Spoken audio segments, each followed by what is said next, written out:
Okay, ரோமருக்கு எழுதின நிருபத்தை பார்த்துட்டு வரோம்ல. ரோமருக்கு எழுதின நிருபம் 1ஆம் அதிகாரம்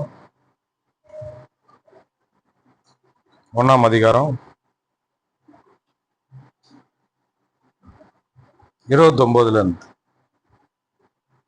அவர்கள் சகலவித அநியாயத்தினாலும் வேசித்தனத்தினாலும் துரோகத்தினாலும் பொருளாசையினாலும் குரோதத்தினாலும் நிறையப்பட்டு பொறாமையினாலும் கொலையினாலும் வாக்குவாதத்தினாலும் வஞ்சகத்தினாலும் வன்மத்தினாலும் நிறைந்தவர்களுமாய் புறங்குறுவருமாய் அவதூறு பண்ணுகிறவர்களுமாய் தேவ பகைஞருமாய் துராகிருதம் பண்ணுகிறவர்களுமாய் அகந்தை உள்ளவர்களுமாய் வீம்புக்காரருமாய் பொல்லாதவைகளை யோசித்து பிணைக்கிறவர்களுமாய் பெற்றாருக்கு கீழ்ப்படியாதவர்களுமாய் உணர்வில்லாதவர்களுமாய் உடன்படிக்கைகளை மீறுகிறவர்களுமாய் சுபாவ அன்பில்லாதவர்களுமாய் இணங்காதவர்களுமாய் இரக்கமில்லாதவர்களுமாய் இருக்கிறார்கள். மொத்தம் எத்தனை சொல்றாருன்னு தெரியுதா? அநியாயத்தினாலும் வேசித்தனத்தினாலும் துரோகத்தினாலும் பொருளாசையினாலும் குரோதத்தினாலும் பொறாமையினாலும் கொலையினாலும் வாக்குவாதத்தினாலும் வஞ்சகத்தினாலும் வன்மத்தினாலும் புறங்குறுது அவதூறு தேவ பகைஞர் துராகிருதம் அகந்த வீம்புக்காரு பொல்லாதவையில் யோசித்து பிணைக்கிறது பெற்றாருக்கு கீழ்ப்படியாதது உணர்வில்லாதது உடன்படிக்கையை மீறுறது சுபாவ அன்பில்லாதது இணங்காதது இரக்கமில்லாதது. மொத்தம் 22 வருது. ஏமா 22 இருக்குல்ல? அப்போ எவ்வளோ மனுஷன் எந்த அளவுக்கு மோசமா இருக்கிறான் அப்படின்றதுக்கான ஒரு லிஸ்ட் தான் இது. இப்போ ஒன்னொன்னுத்தையும் நம்ம பேசலாம், ஒரு சுபாவத்தையும் எடுத்து பேசலாம். இங்க போட்டிருக்கிற 22 இருக்குது. நான் நினைக்கிறேன் 23 இருக்கும்னு நினைக்கிறேன். இந்த எல்லாமே பயங்கரமான வார்த்தைகள். அநியாயத்தினாலும் வேசித்தனத்தினாலும், அநியாயம் வேசித்தனம் துரோகம் பொருளாசை குரோதம் பொறாமை கொலை வாக்குவாதம் வஞ்சகம் வன்மத்தியம் புறங்கூறுது அவதூறு பண்றது தேவ பகையர் துராகிருதம் அகந்த வீம்பு பொல்லாததை யோசித்து பிணைக்கிறத பொல்லாததை யோசிக்கிறது பெற்றவங்களுக்கு கீழ்ப்படியாதது உணர்வு இல்லாதது உடன்படிக்கை மீறது சுபாவ அன்பு இல்லாதது இணங்காதது இரக்கம் இல்லாதது. இவ்வளோ இதையும் நம்ம என்ன பண்ணோம்னா ஒன்னொன்னுத்தையும் பார்க்கலாம், ஒரு தலைப்புல பார்க்கலாம். அநியாயத்தை பார்க்கலாம், ஒரு தலைப்புல பார்க்கலாம். வேசித்தனத்தை ஒரு தலைப்புல பார்க்கலாம். துரோகத்தை பார்க்கலாம், ஒரு தலைப்புல. ஒரு பிரசங்கமே பண்ணலாம், 1 hour எடுத்துக்கலாம். பொருளாசை குரோதம் பொறாமை கொலை இவ்வளோ லிஸ்ட்டை போட்டார. இவ்வளோ லிஸ்ட்டை போட்டிருக்கிற இது எதை காட்டுதுன்னா இப்படிப்பட்ட மனிதர்கள் இருக்கிறாங்க. அது உலகத்துல இப்படிப்பட்ட மனிதர்கள் இருக்கிறாங்க. இந்த இந்த இப்படிப்பட்ட சுபாவத்தில் இருக்கிற இப்படிப்பட்ட ஆட்கள் ஏன் இருக்கிறாங்க அப்படின்னா அவங்களுக்குள்ள தெய்வ பயம் இல்லை, தேவன் இல்லை. தான் மெயின் பாயிண்டா தான். சத்தியத்தை அநியாயத்தினால அடக்குறாங்க. அது எதனாலனா தேவ பயம் இல்லை. தேவனுக்கு கொடுக்கக்கூடிய இடம் அவங்க உள்ளத்துல இல்லை. அதனால இதனுடைய ரிசல்ட் எல்லாமே இப்படி வருது. எத்தனையோ கட்டளைய தேவனை 400 சில்லற கட்டளை நியாய பிரமாணங்களை பழைய ஏற்பாட்டுல கொடுத்துருக்காங்க. இப்படிலாம் இருக்கணும், இப்படிலாம் நடக்கணும், இதை சாப்பிடக்கூடாது அதை சாப்பிடக்கூடாது, இப்படி வாழணும், அந்நியர் வந்தா இப்படி நடத்தணும், மற்ற ஆட்களை நீ இப்படி நடத்தணும், அப்படி இப்படிலாம் சொல்லி நியாய பிரமாணங்கள்ல பயங்கரமா கொடுத்தாரு. அந்த அந்த அந்த நியாய பிரமாணம் 400 சில்லற சொல்றாங்க. அந்த அந்த நியாய பிரமாணங்கள் எல்லாமே எதுல இருக்குதுன்னா 10 கட்டளையில இருக்குது. அந்த எவ்வளவோ இருக்குது இல்லைங்களா? எவ்வளவோ நியாய பிரமாணங்களே ஆண்டவர் சொன்னார். அது மோசே அதை எழுதி கொடுத்தாரு. அவ்வளவு நியாய பிரமாணம் இருக்குது.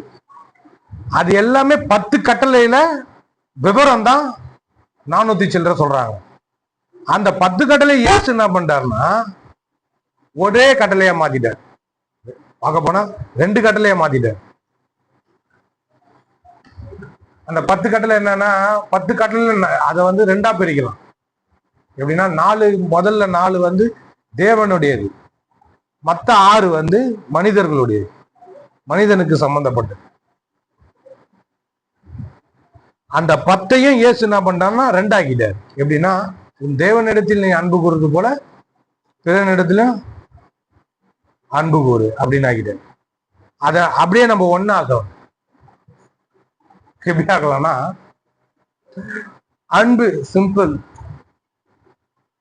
அன்பாரு அப்படின்னால முடிஞ்சது கதை. தேவனிடத்திலும் மனிதனிடத்திலும் அன்பாரு, அவ்வளவுதான். அன்பாயிரு அப்படின்னு நம்ம முடிச்சிடலாம். அப்ப அன்பு வந்து சகல பாவங்களையும் மூடும், ஓகேவா, சகலத்தையும் மன்னிக்கும் அப்படின்னு நம்ம கொரிந்தியர்ல 13ஆம் அதிகாரத்துல நம்ம என்ன பண்றோம் பாக்குறோம். அன்பு தான் பிரதானம் அப்படின்றது. அன்பை வச்சா எல்லாமே முடிஞ்சிடும். அப்போ இதுல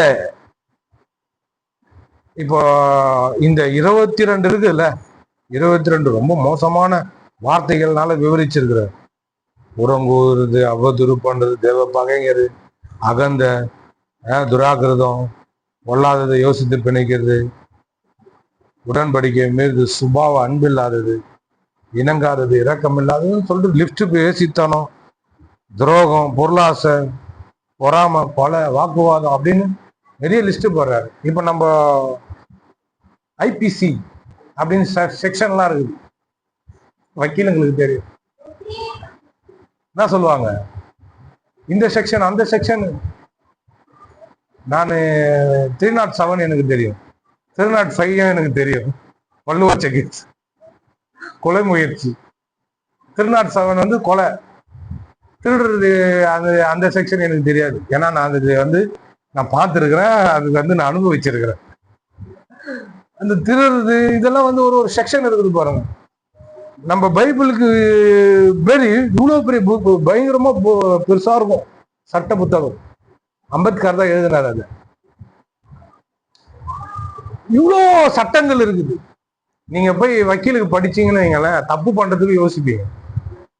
அதே மாதிரி போலீஸ் ஆயிட்டா கூட தப்பு பண்றதுக்கு ரொம்ப யோசிப்போம். அம்மா எந்த சட்டத்தை தூக்கி நம்மள எங்க போடுவாங்களோ அப்படின்னு. பாருங்க, ஒருத்தர் ஒரு ஜட்ஜே என்ன பண்ணிட்டாருன்னா, ஜட்ஜி என்ன பண்ணிட்டாங்கன்னா பிடிவாரண்ட் கொடுத்துட்டாங்க. என்னதுங்க, ஜட்ஜி ஏதோ இது பண்ணாருன்னு சொல்லிட்டு ஓடி போய் ஒழிஞ்சுக்கினாரு ஜட்ஜி. ஏன்னா சட்டத்துக்கு அவ்வளோ பவர் இருக்குது, அவ்வளோ அந்த சட்டத்துக்கு பயப்படுறாங்க. சட்டம் தண்டனையை கொடுக்குது இல்லையா? அது பார்த்தா இவ்வளோ பெரிய புக்குங்க இருக்குது, இவ்வளோ பெரிய விவரங்கள் இருக்குது, பயங்கரமா இருக்குது.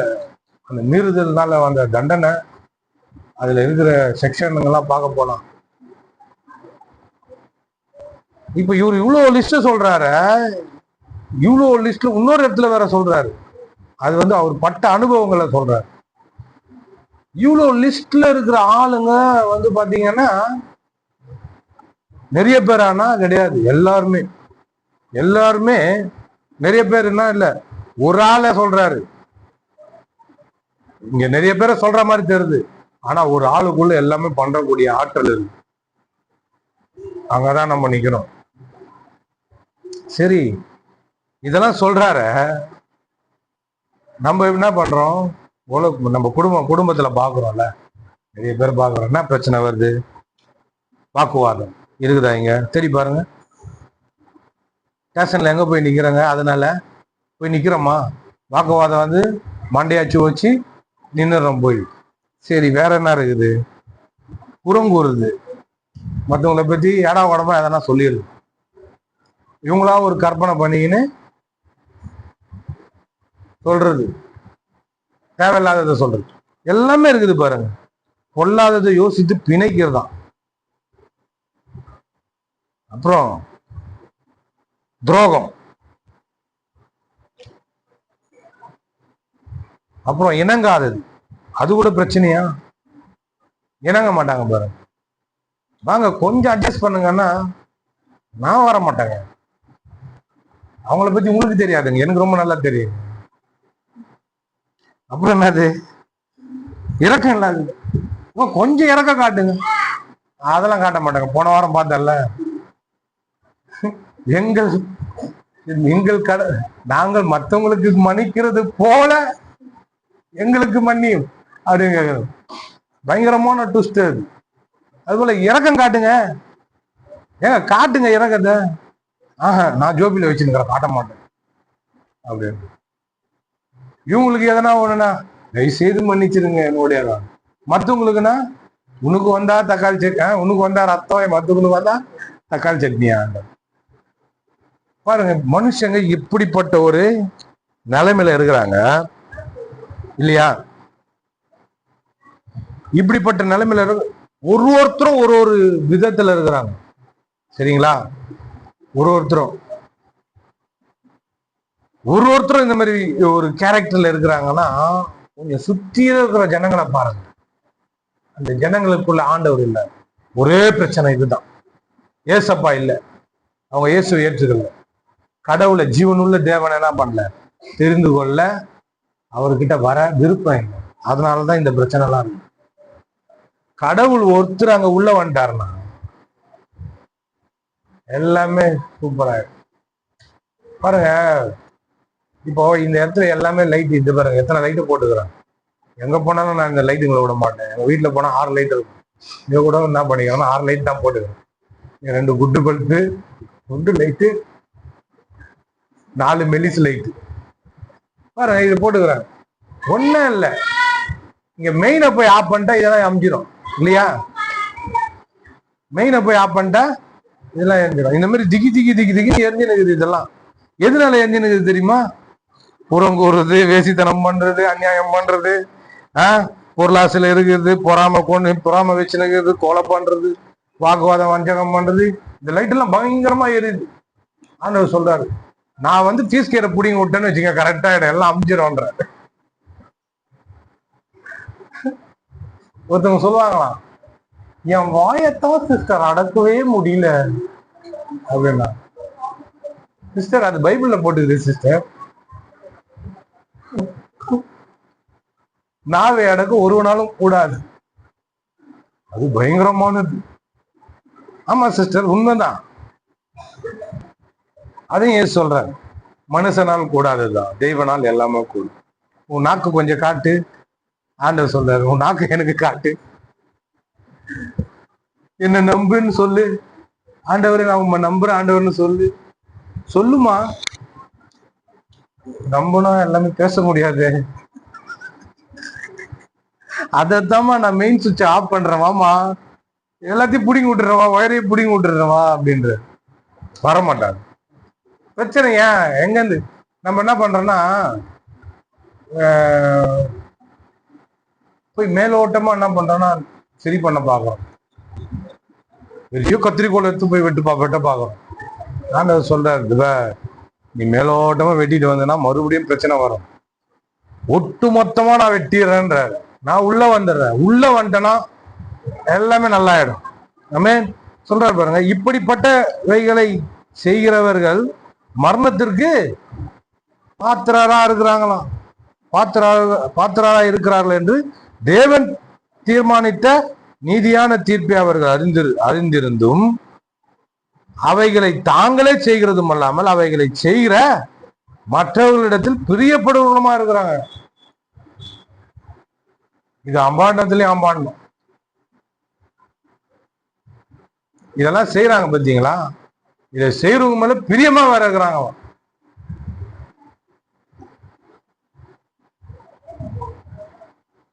தோசை போட்டுறாங்க. தோசை ஒருத்தன் சொல்றான்னா, நேற்று நான் சாப்பிட்டேன் பார்த்தீங்க. நான் என்ன பண்ணேன்னா இட்லியும் பூரியும் சாப்பிட்டேன். உபவாச ஜபம் தான் கூப்பிட்டாங்க, ஆனா சாப்பிட்டு போயிட்டேன். சாரி, கோச்சிக்காதி. ஏன்னு காரணம் கேளுங்களேன். இவரு எதனா கேட்டா சொல்லுவாரு, ஏன் சாப்பிட்டீங்கன்னு கேளுங்களேன். நைட்டு சாப்பிடலங்க, அதனால காலைல சாப்பிட்டேன். நைட்டு ஓவர் பசி, சாப்பிடல. நைட்டு வெறும் இதோட படுத்துட்டேன், பாலை குடிச்சிட்டு. காலையில பார்த்தா உபவாசம். போய் ரொம்ப டயர்டாகி ஊந்துட போறோம், நம்ம வேற ஓவரா உற்சாகமா விசில்லாம் வேற அடிக்கிறோம், தெம்பு வேணும் அப்படின்றதுனால சாப்பிட்டு போயிட்டேன். விசில் பயங்கரமா ஆச்சு. யார் தம்பி அது, யார் யார் வச்சதுன்னு கேக்குறாரு ரசிகல் பாஸ்டர். யாரு யார் அதை வச்சு சொல்றாரு. இங்க பெந்தகோஸ் பாஸ்டர்லாம் வந்திருப்பாங்க, என்ன தப்பா நினைப்பாங்க கொஞ்சம். நம்ம அடிக்கிற விசில் முன்னாடி இருக்கிறவங்களாம் காதை முடியும், காது கொய்யும் ரொம்ப பயங்கரமா அடிப்பேன் விசில். நல்லா சாப்பிட்டு போயிட்டேன். எதுக்காக இதை சொன்னேன்? ஒரு மாதிரி என்ன பாக்குறேன், உபவாசத்துக்கு தப்பு பண்ணிட்டீங்க நீங்களாம் ஒரு பாஸ்டான. எதுக்கு சொன்ன இது?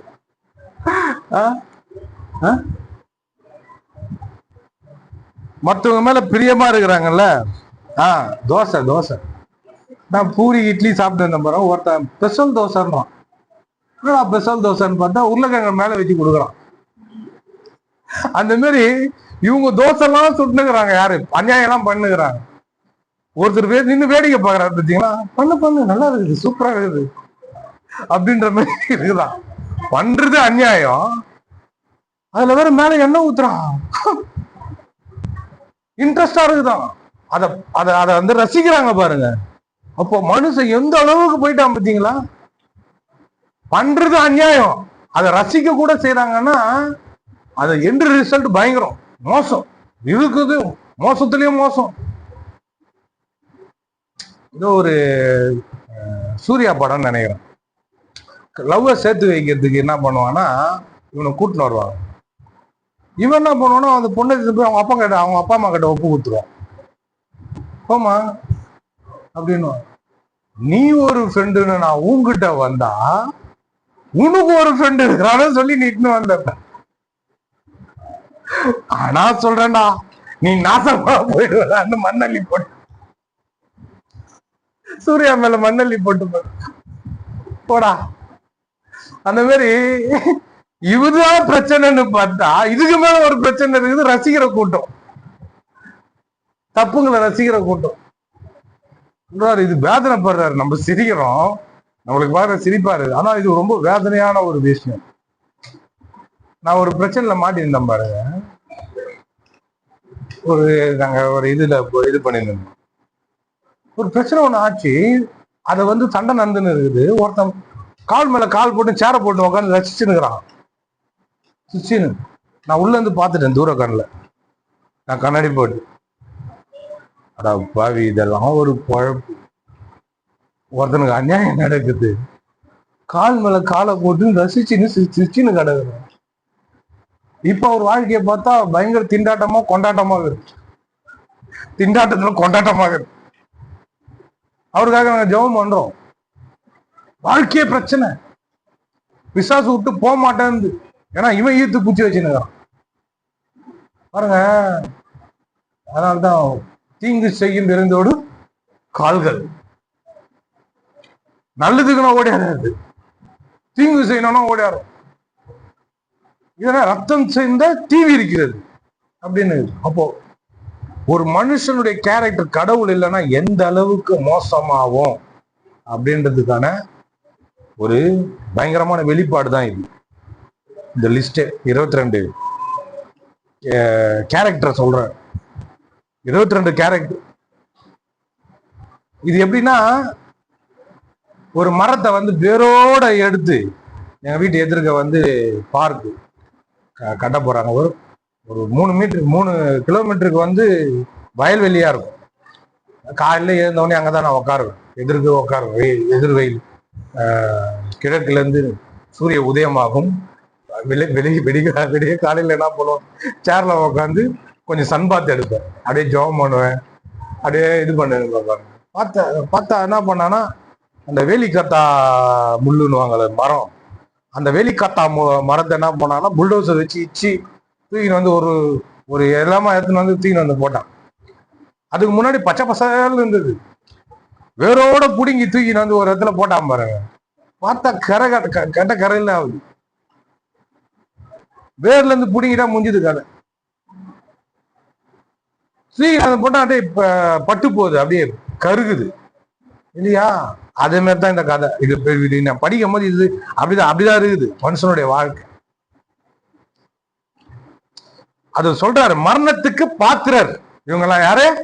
மரணத்துக்கு பாத்திரர். அப்படின்னா இந்த கேரக்டர்ல இருக்கிறவங்க, இப்படிப்பட்ட செய்கைகளை செய்யறவங்க மரணத்திற்கு பாத்திரரா இருக்கிறாங்க. அந்த எண்ட் ரிசல்ட் என்ன? அது கருகி போகும், கருகி போகும்.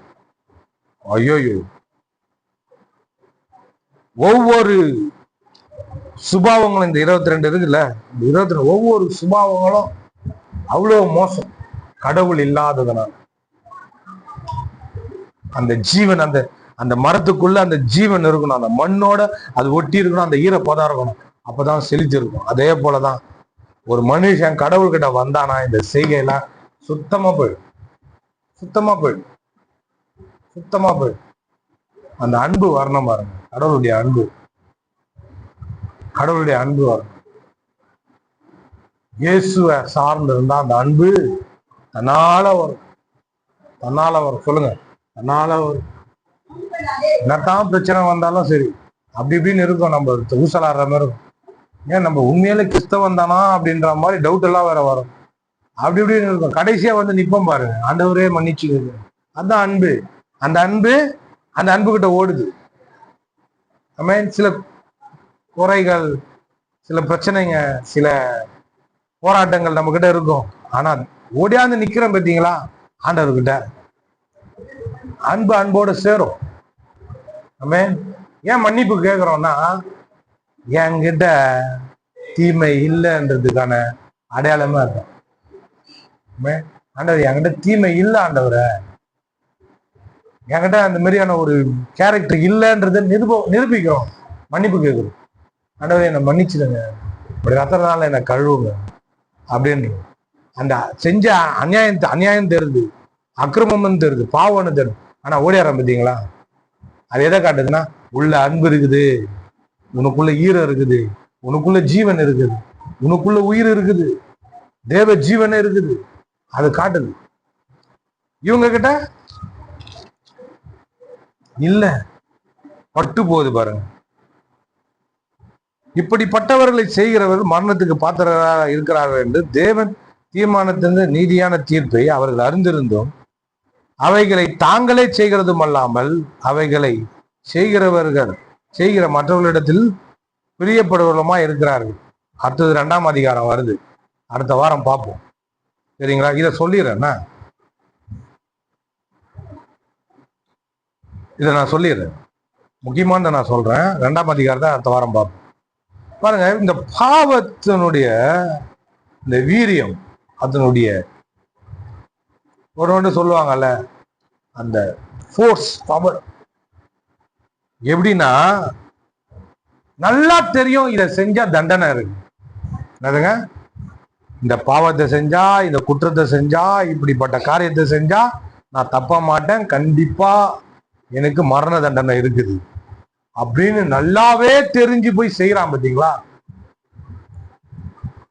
அந்தோ பரிதாபம். ஏன்னா அந்த பாவத்தினுடைய வல்லம் அந்த மாதிரி. அவனுக்கு நல்லா என்ன, நீங்க போயிட்டு என்னத்தான் வான் பண்ணாலும் சரி, என்னத்தான் நீ வந்து சொன்னாலும் சரி, அது செய்யாம விடாது. நீங்க நினைச்சிருப்பீங்க அவர் வந்து இவ்வளவு வான் பண்ணிக்கிறோம், பயந்துட்டாரு. பாவம் உள்ள பயப்படாதுங்க, பயங்கரமான ஒண்ணு. அந்த பாவத்தினுடைய அந்த போர்ஸ, அதனுடைய வல்லமைய அடக்கிறதுக்கு இயேசு கிறிஸ்துவால மட்டும்தான் முடியும். அவரால இல்லாம ரட்சிப்பே கிடையாது. என்ன சொல்றாருன்னா, தெரிஞ்சே சொல்லுங்க, தெரிஞ்சே சொல்லுங்க, சரி எல்லாமே சொல்லுங்க, தெரிஞ்சே பாருங்க, மரணத்திற்கு பாத்திரரா இருக்கிறார்கள் என்று தேவன் தீர்மானித்த நீதியான தீர்ப்பை அவர்கள் அறிந்தும் அவைகளை தாங்களே செய்கிறதும் அல்லாமல் செய்கிறவங்ககிட்டயும் பிரியப்படுறாங்க அப்படின்றாருன்னா என்ன அர்த்தம்னா, தெரிஞ்சேதான் ஒருத்தன் என்ன பண்றான், பாவத்தை செய்யறான். இல்ல தெரியாம செஞ்சுட்டேன், வா இங்க வா, தெரியாம செஞ்சிட்டியா? தெரிஞ்சேதான் செய்யற. அறிஞ்சும் அறியாமலும் நாம் செய்த தவறை மன்னியுங்கள் அப்படின்றாங்களா? இல்ல இல்ல, தெரிஞ்சேதான் செய்யறாங்க. தெரியும் இது தப்புன்னு தெரியும். ஒருத்தங்களும் அந்த விளைவினுடைய வீரியம் தெரியாது ஒருத்தங்களுக்கு. இதுக்குதான் சொல்றது அங்க போயிடலாம். தெரிஞ்சே செய்யறாங்க. பாருங்க, இப்படிப்பட்ட மனநிலையில இருக்கக்கூடிய ஆட்களுடைய அந்த பரிதாப நிலைய பாருங்களேன். அதனால்தான் ஒரு இடத்துல வந்து பவுல் 7ஆம் அதிகாரத்துல சொல்றாரு, இதே ரோமர்ல 7ஆம் அதிகாரம் சொல்றாரு, என்ன சொல்றாரு, நன்மை செய்கிற விருப்பம் என்கிட்ட இருக்குது, ஆனா நன்மை செய்வதே என்கிட்ட இல்ல. விரும்பாத தீமையை செய்யறேன், ஐயோ நான் என்ன பண்றேன்னா இதுல நெருக்கப்படுறேன்ற. நன்மை செய்கிற விருப்பம் என்ன இடத்துல இருக்குது, ஆனா நன்மை செய்யறதே இல்ல. விரும்பாத தீமையே செய்யறேன், நான் செய்யல, எனக்குள்ள இருக்கிற பாவமே செய்து, ஐயோ நான் நிர்பந்திக்கப்படுறேன், நான் கட்டாயப்படுத்தப்படுறேன். ஒருத்தன் பூச்சி கழுத்தை பூச்சி செய்டா, அவனை செய்யல செத்துருவேன்றான். அவன் சொல்றான் நான் செஞ்சாலே செத்துருவேன்டான்றான். பிசாசு இந்த வாரம் சரியா போய் பசங்களுக்கு பிரசங்கம் பண்ண பாருங்க, ஸ்கூல் மினிஸ்டர் சொன்னேன். இப்ப நான் அதை சொல்ல வரேன், அதுக்காக தான். செய்டா, அவனை செய்டான்னு. பாவம் என்ன பண்ணுது, பின்னாடி இருந்து அழுத்துது. ஐயோ குடிய உள்ளாந்தான் பாக்குறேன் உடம்புல, விபச்சாரத்தை உடலாம் தான் பாக்குறேன் உடம்புல, அவஸ்தப்படுறான். வரல மாத்தி எமராதா பேசுறாலே வரமாட்டேன். ஐயோ முடியல கத்தான். இதெல்லாம் வந்து ஆவிக்குரிய இதுல பார்வையில பார்க்கணும். அத்தா யாரே அப்படின்ற மாதிரி பார்க்கணும். ஆவிக்குரிய பார்வையில பார்த்தா எல்லாருமே இப்படிதான். இவங்க கிளாஸ வச்சுன்னு நம்ம கிட்ட ஸ்டைலா காட்டுவாங்க. ஆனா குஷ்ட பேரு ஏன் பூச்சத்தை விடலான்னு பாக்குற உடம்பு இல்ல பிரதர், இந்த பாவத்தை விட்டு தொலைகளான உடம்பு இல்ல பிரதர் அப்படின்னு அவனே கத்துறான். அந்த கத்து எப்படி எப்படி எப்படி நீங்க எடுக்கணும்னா, ஒருத்தன் பூச்சி அழுத்தி ஒழுங்கு மரியாதை இதை செய் அப்படின்ற மாதிரி கத்தியை காட்டி மறக்கல. அந்த மாதிரி நிலைமையில தான் ஒருத்தனும் சுத்தி நிற்கிறான். ஒருத்தனும் சுத்தி லேடிஸ் கூட வந்துட்டாங்களா குடிக்கிறதுக்கு, இப்படி தள்ளி விட்டு வாங்குறாங்க. இது என்னை விட மொட முழுங்கியா இருக்கும் போல இருக்குது.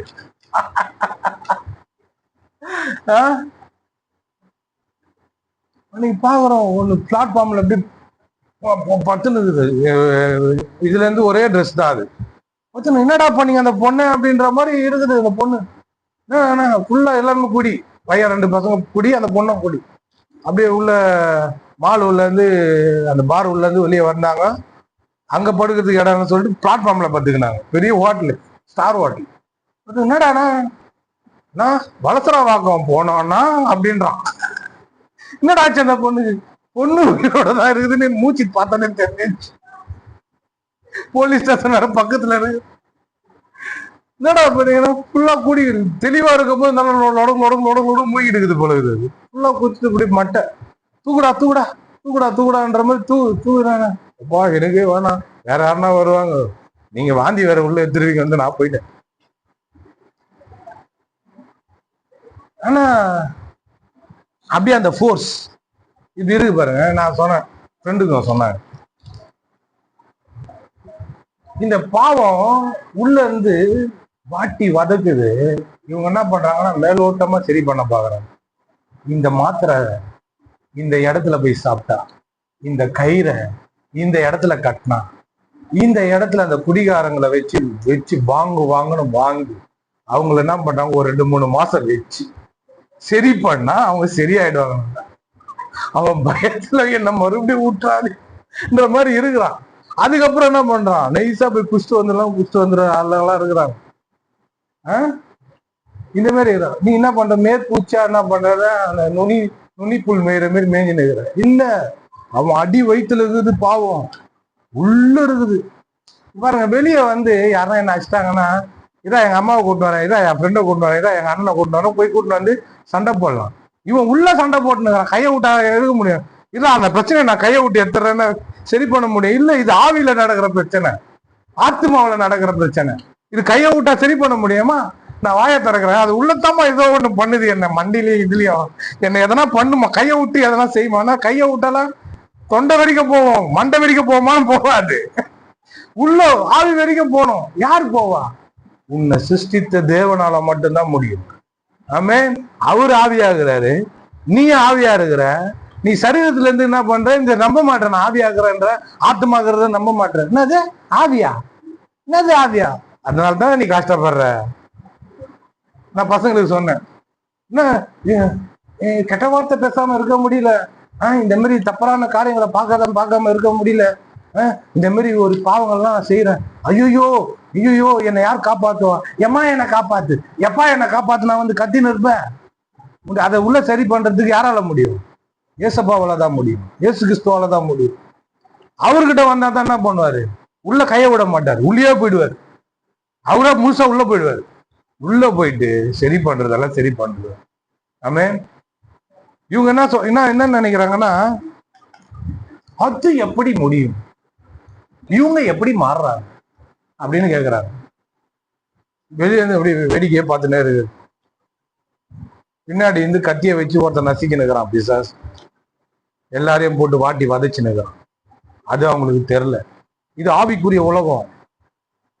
சும்மா வந்துட்டு வச்சு பார்த்துட்டு மாம்சத்திலே பார்த்துடக்கூடாது. எல்லாரையும் இப்படி சுத்துதுங்க, இப்படி கத்துதுங்கன்னா எல்லாமே ஆவியில பார்க்கணும். ஹலோ, இல்ல நான் செத்த பேர் தான் ஆவியில பார்ப்பேன். உயிரா இருக்கும் போதே ஆவியில பார்க்கலாம். என் பிள்ளைக்கு என்ன பிரச்சனை, என் குடும்பத்துல என்ன பிரச்சனை, என் சபையில என்ன பிரச்சனை, இந்த சுத்தி இருக்கிற ஜனங்க கிட்ட என்ன பிரச்சனைன்றது ஆவியில பார்க்கலாம். நான் கொஞ்சம் எக்ஸசைஸ் எல்லாம் எடுத்துன்னு இந்த ஆவியில. இவங்களெல்லாம் எப்படி மகனை போட்டு கவுத்து குமாங்குத்து குத்துறது. வருவியா மூஞ்ச காட்டு, கட்டி போட்டாச்சு, நாஸ்தி பண்ணணும். எழுந்து நம்ம இங்க வந்து எழுந்து நிக்கும் போது மிரண்டு ஓடுற ஆவிங்கெல்லாம் இருக்குது. பண்ணலாம். என் ஆவியில வளரணும். வார்த்தை வெளிப்பாடு வர வர வர வர ஆவியில நடக்க நடக்க நடக்க நடக்க ஆவியானவருடைய கைடன்ஸ்ல போக போக போக போக ஆவிய அப்படியே பார்க்கலாம். இங்க வா தம்பிங்க, வா உன்னை ஓட்டி அமைச்சிருங்க வா. ஏசு பாருங்க, ஏசு தேவாலயத்துல வந்தாரு, ஒண்ணுமே பேசல, கத்துது பிசாசு. நம்ம போய் சில இடத்துல நின்னாலே சரி, பிசாசுங்க எழுந்துக்கிறத பார்க்கலாம். ஒன்னு அப்படி தலையை விரிச்சு போட்டு ஓடி ஆடுற மாதிரி இருக்கும். ஆனா பிரச்சனை வருது. அந்த பிரச்சனை எப்படி எப்படி பாக்குறோம் நம்ம? இதெல்லாம் ஆவிக்குரிய காரியம் பாருங்க. இதெல்லாம் என்னது? இதுக்கு பின்னாடி ஃபுல்லா அந்த டாமினேஷன், பிசாசுனுடைய டாமினேஷன் இருக்கு. மனுஷங்க எல்லாமே பாருங்க தேவனால சிருஷ்டிக்கப்பட்ட சிருஷ்டிப்புகள். அதனால்தான் பவுல் சொல்றாரு, மாம்சத்தோட ரத்தத்தோட நம்மளுக்கு போராட்டம் கிடையாது. ஆகாய மண்டலத்துல இந்த ஆவி உலகம், நம்ம இது பூமியை ஆகும்போது மாம்ச உலகமா பார்க்கணும். அதனால்தான் விழுந்து போகுது மனுஷன். ஆவி மண்டலம் இது. இதுல வந்து ஆவியில பார்க்கும் போது தெரியும், இதுக்கு இந்த பிரச்சனை தான், இவங்களுக்கு இந்த தீர்வு அப்படின்றது நல்லா தெளிவா தெரியும். அதனால்தான் நம்ம என்ன பண்றோம்னா, மாம்சத்திலேயே பார்த்து பார்த்து சண்டை போட்டோம். இல்ல, தீர்வு உண்டாகாது, தீர்வு உண்டாகாது.